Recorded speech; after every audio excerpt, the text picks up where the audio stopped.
زینب رضی اللہ عنہا امید سے ہے، یعنی کہ حمل سے ہے، آپ کے بدن میں ایک بچہ پرورش پا رہا ہے۔ ابو العاص جو شوہر ہے وہ اجازت دیتا ہے، آپ اونٹنی پر سوار ہو جاتی ہیں، آپ اونٹنی پر بیٹھ جاتی ہیں، آپ کی اونٹنی کھڑی ہو جاتی ہے۔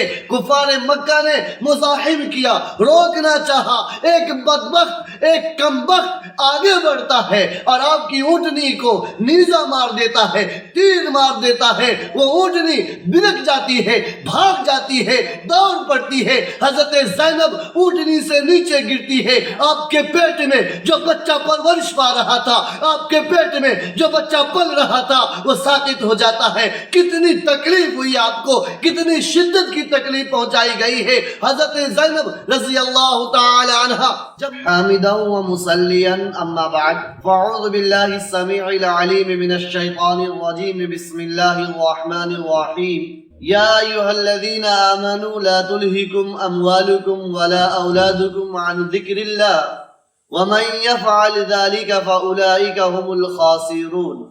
صدق اللہ مولانا العظیم۔ عزیزان گرامی قدر و ملت اسلامیہ، اللہ تبارک و تعالی کی بارگاہ عالیہ میں بندہ عاجز بھی دعا گو ہے، اور آپ حضرات بھی دعا کریں کہ اللہ تبارک و تعالی ہم سبوں کے آنے کو، جانے کو، بیٹھنے کو قبول فرمائے۔ اللہ تبارک و تعالی سے دعا ہے اللہ مجھے شرح صدر نصیب فرمائے، آمین۔ عزیزان گرامی قدر و ملت اسلامیہ، اس سے پہلے نشست میں حضور پاک صلی اللہ تعالی علیہ وسلم کی شادی، آپ کا نکاح کا تذکرہ ہوا کہ آپ کی شادی 25 سال کی عمر میں ہوئی تھی حضرت خدیجہ الکبریٰ رضی اللہ تعالی عنہا سے۔ حضرت خدیجہ الکبریٰ رضی اللہ تعالی عنہا سے 4 شہزادیاں، 4 صاحبزادیاں پیدا ہوئی ہیں اور 2 شہزادے پیدا ہوئے ہیں۔ ایک شہزادہ ابراہیم جو ماریہ قبطیہ کی بطن سے ہے۔ عزیزان گرامی قدر، اللہ تبارک و تعالی نے ابو القاسم اور طیب طاہر کو اپنی بارگاہ میں بچپن میں ہی بلا لیا۔ بچ گئی حضرت خدیجہ کے بطن سے 4 شہزادیاں۔ پہلے نشست میں بھی شمار کرا چکا ہوں، بتلا چکا ہوں کہ سب سے بڑی زینب ہے، دوسری رقیہ ہے، تیسری ام کلثوم ہے، چوتھی حضرت فاطمہ الزہرا رضی اللہ تعالی عنہن۔ عزیزان گرامی قدر، اللہ تبارک و تعالی حضور پاک کو 4 صاحبزادی سے نوازتے ہیں۔ حضرت زینب رضی اللہ تعالی عنہ اپنی والدہ ماجدہ حضرت خدیجہ الکبریٰ کے ساتھ مشرف با اسلام ہو جاتی۔ حضرت خدیجہ الکبریٰ رضی اللہ تعالی عنہ جس وقت اسلام کو قبول کرتی ہیں، جس وقت کلمہ لا الہ الا اللہ محمد رسول اللہ پڑھتی ہے، آپ ہی کے ساتھ آپ کی بیٹی زینب بھی اسلام قبول کر لیتی۔ زینب کی شادی حضرت خدیجہ کے بھانجے سے ابو العاص سے ہوتی ہے۔ ابو العاص اس وقت میں ایمان قبول نہیں کیا۔ حضور پاک صلی اللہ تعالی علیہ وسلم ابو العاص سے بہت خوش ہوتے، بہت خوش تھے۔ اس کی وجہ کیا ہے بتلاؤں؟ حضور پاک ابو العاص سے اس لیے خوش تھے کہ کفار مکہ نے حضور پاک کا انکار کیا اور حضور پاک کو ستایا، تکلیف دی، حضور پاک کو مجنون، دیوانہ، پاگل کہا، حضور پاک کو برے برے الزام اور برے برے القاب سے نوازا۔ حضور پاک کو کفار مکہ نے ستایا اور کفار مکہ ابو العاص سے کہا کرتا تھا کہ ابو العاص تم محمد کی بیٹی جو تمہارے نکاح میں زینب ہے اس کو طلاق دے دو۔ تمام کفار کے زور ڈالنے کے باوجود تمام کفار ایک طرف ہو گئے کہ ابو العاص محمد کی بیٹی کو طلاق دے دو، لیکن ابو العاص نے ایک ٹوک میں جواب دیا۔ ابو العاص نے کہہ دیا کہ اے لوگو سن لو، یہ میری رفیقہ حیات ہے، محمد کا واسطہ اور ہے، محمد اور چیز ہے، یہ میری بیوی ہے، یہ مجھے جان و جی سے محبت کرتی ہے، یہ میرے دکھ درد میں کام آتی ہے، یہ جیون ساتھی ہے، یہ رفیقہ حیات ہے، یہ میرے ہر چیز کو سمجھتی ہے، اتنا پیار کرتی ہے، اتنا محبت کرتی ہے جس کا میں جواب نہیں دے سکتا، جس کو میں دوسری عورتوں میں تلاش نہیں کر سکتا۔ اے کفار مکہ سن لو، تم مجھے بائیکاٹ کرتے ہیں تو کاٹ دو، مجھے معاشرے سے، سماج سے، سوسائٹی سے الگ تھلگ کرتے ہو، تو کر دو، لیکن میں زینب کو طلاق نہیں دوں گا۔ اس وجہ سے اللہ کے نبی صلی اللہ تعالی علیہ وسلم ابو العاص سے بے پناہ خوش ہوتے تھے، بے پناہ خوش ہوتے تھے، اور آپ ان سے محبت بھی کہتے تھے۔ ابو العاص جب جنگ بدر ہوا تو بہت سارے کفار مارے گئے اور بہت سارے کفار قیدی بنائے گئے۔ ان قیدی بنانے والوں میں جو لوگ قیدی بنے کفار کی طرف سے، ابو العاص حضور پاک کے داماد زینب کا شوہر بھی تھا۔ اس وقت انہوں نے اسلام کو قبول نہیں کیا، قیدیوں کی رہائی کے لیے کفار مکہ فدیہ پیش کر رہے تھے۔ حضرت زینب جو حضور پاک کی بیٹی ہے، حضرت زینب نے اپنے شوہر کی رہائی کے لیے اور رخصتی کے وقت میں جس وقت شادی ہوئی تھی، حضرت زینب کی شادی ہوئی تھی، حضرت خدیجہ الکبریٰ رضی اللہ تعالی عنہا نے نشانی کے طور پر اپنے گلے سے ہار اتار کر اپنی پیاری بیٹی زینب کو دیا تھا۔ وہ ہار بڑا قیمتی تھا، وہ ہار بڑا انمول موتی کا بنا ہوا تھا، حضرت خدیجہ نے اپنی بیٹی کو دیا تھا، اور حضرت زینب نے اپنے شوہر کی رہائی کے لیے مکہ سے مدینہ المنورہ میں فدیہ کے طور پر بھیجا۔ حضور پاک صلی اللہ تعالی علیہ وسلم کی بارگاہ میں جب یہ ہار پیش کیا گیا تو آپ نے اس ہار کو دیکھ کر پہچان لیا، اس ہار کو دیکھ کر آپ نے سمجھ لیا کہ یہ ہار حضرت خدیجہ الکبریٰ کا ہے۔ یہ ہار حضرت خدیجہ الکبریٰ نے اپنی بیٹی، اپنی چہیتی، اپنی لاڈلی، اپنی پیاری بیٹی زینب کو رخصتی کے وقت میں دیا تھا۔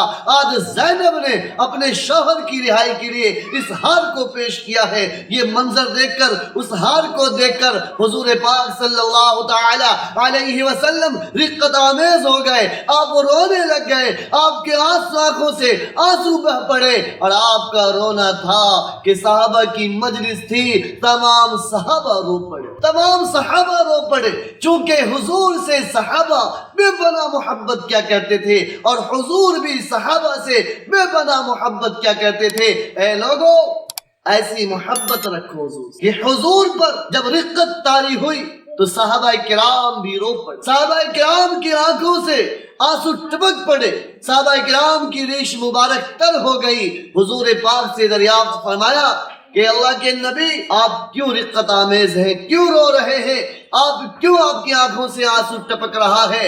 حضور پاک نے فرمایا، یہ ہار نے مجھے رلا دیا ہے، یہ ہار میری وفادار بیوی حضرت خدیجہ الکبریٰ نے اپنی چہیتی بیٹی زینب کو رخصتی کے وقت دیا تھا۔ زینب کی یاد نے، حضرت خدیجہ الکبریٰ کی یاد نے مجھے رلا دیا۔ صحابہ کرام نے وہ ہار بھی واپس کر دیا اور ابو العاص کو رہا بھی کر دیا۔ ابو العاص کو جب قیدی سے چھوڑ دیا گیا، ابو العاص مکہ جا رہے ہیں، حضور پاک صلی اللہ تعالی علیہ وسلم آگے بڑھ کر آتے ہیں اور ابو العاص سے کہتے ہیں، ابو العاص تم مکہ جا رہے ہو تو جاؤ، لیکن میری پیاری بیٹی زینب کو مدینہ بھیج دینا، مدینہ انہیں روانہ کر دینا۔ ابو العاص حضور پاک سے وعدہ کر کے مدینہ سے مکہ پہنچتے ہیں اور زینب کو مدینہ بھیجنے کی تیاری میں لگ جاتے ہیں۔ بھیجتے وقت جس وقت زینب کو روانہ کرنے کے لیے ابو العاص آگے بڑھتے ہیں، زینب رضی اللہ عنہا امید سے ہے، یعنی کہ حمل سے ہے، آپ کے بدن میں ایک بچہ پرورش پا رہا ہے۔ ابو العاص جو شوہر ہے وہ اجازت دیتا ہے، آپ اونٹنی پر سوار ہو جاتی ہیں، آپ اونٹنی پر بیٹھ جاتی ہیں، آپ کی اونٹنی کھڑی ہو جاتی ہے۔ کفار مکہ نے مزاحم کیا، روکنا چاہا، ایک بدبخت، ایک کمبخت آگے بڑھتا ہے اور آپ کی اونٹنی کو نیزہ مار دیتا ہے، تیر مار دیتا ہے، وہ اونٹنی بلک جاتی ہے، بھاگ جاتی ہے، دوڑ پڑتی ہے۔ حضرت زینب اونٹنی سے نیچے گرتی ہے، آپ کے پیٹ میں جو بچہ پرورش پا رہا تھا، آپ کے پیٹ میں جو بچہ پل رہا تھا، وہ ساقط ہو جاتا ہے۔ کتنی تکلیف ہوئی آپ کو، کتنی شدت کی تکلیف پہنچائی گئی ہے۔ حضرت زینب رضی اللہ تعالی عنہ جب مکہ سے مدینہ پہنچتی ہے، حضور پاک نے فرمایا کہ میری اس پیاری بیٹی نے اسلام کی خاطر، دین کی خاطر، شریعت کی خاطر بڑی تکلیفیں برداشت کی، اللہ اس کا اجر دے گا، اللہ اس کا نعمت بدل دے گا۔ حضور پاک صلی اللہ تعالی علیہ وسلم حضرت زینب رضی اللہ تعالی عنہ کا جنازہ پڑھا اور آپ نے حضرت زینب رضی اللہ تعالی عنہ کفن کے طور پر اپنا تہمت عطا کیا. آپ جنت البقیع میں تدفین ہوئی، آپ کو دفن کیا گیا. عزیزان گرامی قدر، یہ حضور پاک صلی اللہ تعالی علیہ وسلم کی سب سے بڑی بیٹی زینب کا واقعہ. دوسری بیٹی رقیہ جب بڑی ہوتی ہے تو ابو لہب کے بیٹے عتبہ سے ان کی شادی ہوتی ہے. تیسری بیٹی ام کلثوم کی شادی ابو لہب کے دوسرے بیٹے عتیبہ سے ہوتی. عزیزان گرامی قدر، حضور پاک صلی اللہ تعالی علیہ وسلم کی دوسری بیٹی رقیہ کی شادی عتبہ ابو لہب کے بیٹے سے ہوتی ہے، اور حضور پاک کی تیسری بیٹی ام کلثوم کی شادی ابو لہب کے دوسرے بیٹے عتیبہ سے ہوتی. جب یہ صورت نازل ہوئی تبت یدا ابی لہب وتب، اس میں ابو لہب کی ہجو بیان کی گئی ہے، ابو لہب کی برائی اور ہاتھ ٹوٹنے کی بات کہی گئی ہے. جب یہ صورت نازل ہوئی تو ابو لہب نے اپنے بیٹے کو اجازت دی کہ اے میرے بیٹے، اگر تم میری پیدائش ہو، اے میرے بیٹے تم میرے پشت سے نکل کر آئے ہو تو جاؤ محمد کی بیٹی کو طلاق دے دو. عزیزان گرامی قدر، اسلام کی خاطر محمد رسول اللہ صلی اللہ تعالی علیہ وسلم کی دو بیٹیوں کو بیک وقت طلاق ہو گیا. دو بیٹیوں کو ایک ہی دن، ایک ہی ایام میں، ایک ہی وقت میں طلاق دے دی گئی ہے. عزیزان گرامی قدر، ابو لہب نے اپنے بیٹے کو پیٹ پر آئی کی، ابو لہب نے اپنے بیٹے کو اجازت دی کہ وہ محمد کی بیٹی کو طلاق دے دے، محمد کی بیٹی کو چھوڑ دے. عتبہ جو ابو لہب کا بڑا بیٹا ہے وہ حضرت رقیہ کو اسی مجلس میں طلاق دے دیتا ہے، اور عتیبہ اتنا کم بخت تھا، اتنا بدبخت تھا کہ اس مجلس سے اٹھتا ہے، یہاں سے نکل کر محمد رسول اللہ کی خدمت میں جاتا ہے، آپ کے رخسار پر تھوک دیتا ہے، آپ کے رخسار پر تھوک پھینک دیتا ہے، اور آپ کے سامنے آپ کی بیٹی ام کلثوم کو طلاق دے دیتا ہے. عزیزان گرامی قدر، ایک باپ کے سامنے اس کی بیٹی کو طلاق دی جا رہی ہو، باپ کو کتنی تکلیف ہوگی، باپ کو کتنی پریشانی ہوگی، اور جب چہرے پر تھوکا جا رہا ہوگا. اللہ کے نبی صلی اللہ تعالی علیہ وسلم نے اس موقع پر فرمایا تھا کہ اللہ اپنے کتوں میں سے کتا اس ظالم پر مسلط فرما دو. چند سال کے بعد جب ابو لہب کے ساتھ یہ عتیبہ ملک شام تجارت کے غرض سے ایک قافلہ کے ساتھ روانہ ہوا تو ابو لہب کو پہلے سے اندیشہ تھا، خطرہ تھا کہ محمد نے یہ کہہ دیا ہے کہ اپنے کتوں میں سے ایک کتا اس پر مسلط فرما دے. عزیزان گرامی قدر، ابو لہب اپنے بیٹوں کی پوری حفاظت کرتا ہے، پوری دیکھ بھال کرتا ہے، پورا اس کا خیال رکھتا ہے. عزیزان گرامی قدر، سنو حضور پاک کے الفاظ سنو. اللہ کے نبی نے فرمایا کہ اپنے کتوں میں سے کتا اس پر مسلط کر دے. اس سفر میں جبکہ ابو لہب بھی ہے اور عتیبہ بھی ہے، ایک جگہ پڑاؤ ڈالا، خیمہ زن ہو گئے، تمام قافلہ والے ہیں. شام کے وقت میں ایک شیر آتا. کون آتا ہے؟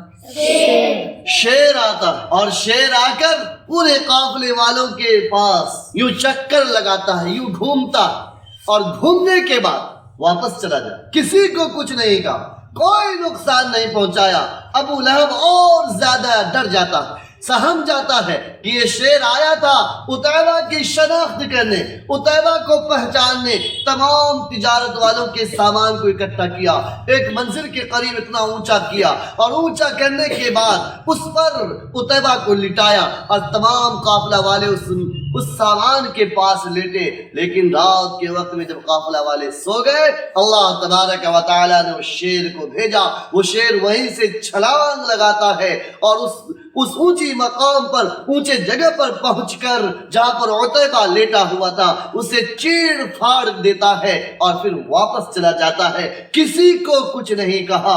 آج محمد رسول اللہ صلی اللہ تعالی علیہ وسلم کی پیشن گوئی ثابت. شیر نے کسی کو کچھ نہیں کہا، کچھ نہیں بگاڑا، اللہ کے نبی نے جو فرمایا تھا اللہ اپنے کتوں میں سے کتا اس پر مسلط فرما دے، اللہ تبارک و تعالی نے شیر کو اس پر مسلط فرما۔ محمد رسول اللہ صلی اللہ تعالی علیہ وسلم کی چوتھی بیٹی کا کیا نام؟